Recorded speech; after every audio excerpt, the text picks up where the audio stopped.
मौका आएगा। लेकिन किस चीज़ का?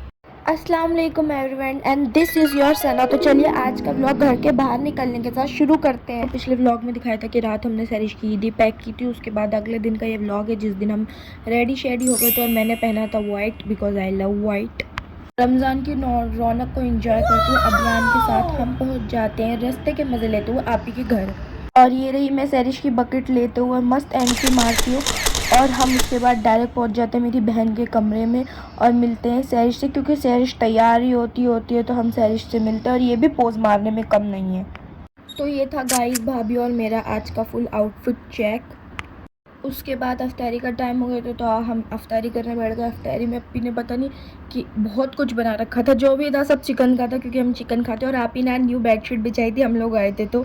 और ये आज यहाँ पे उल्टा हो गया, सैरिश आके अदियान के खिलौने छीनती है। आज अदियान सैरिश के खिलौनों से खेल रहे थे और सैरिश कुछ कह नहीं सकती थी, शेयरिंग कैरिंग करनी थी उन्हें। फिर हमने यहाँ पे ये वाली कव्वाली सुनी, आपी का साउंड सिस्टम बहुत अच्छा है उसके घर का, तो हमने कहा चलो सुन लेते हैं। तो ये थी आपी की ईदी, हम आपी की ईदी लेकर गए थे और साथ में खा पी के मस्त आए थे। उसके बाद जिसके लिए हम ईदी लेकर गए थे तो हम उसको ईदी दे रहे थे, ये ना देते तो ये अधूरा था, तो हम आपी को ईदी दिया और उसके साथ क्यूट सी पोजिंग की और यहाँ उन्होंने मेरे लिए एक दुआ की थी।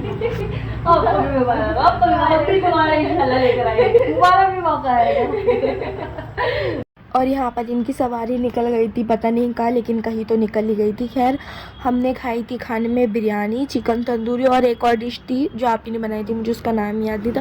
खाना बहुत टेस्टी था। फिर हमने रसमलाई भी खाई थी और उसके बाद हम खा पी के थोड़ी देर बैठे, फिर हम घर के लिए निकल गए थे। रास्ते में आते हुए हमने देखी बारात और उसको एंजॉय किया और उसके बाद आते आते भाई ने हमें खिलाई आइसक्रीम जो भाई की तरफ से ट्रीट थी। Thank you so much for watching. अल्लाह हाफ़िज़।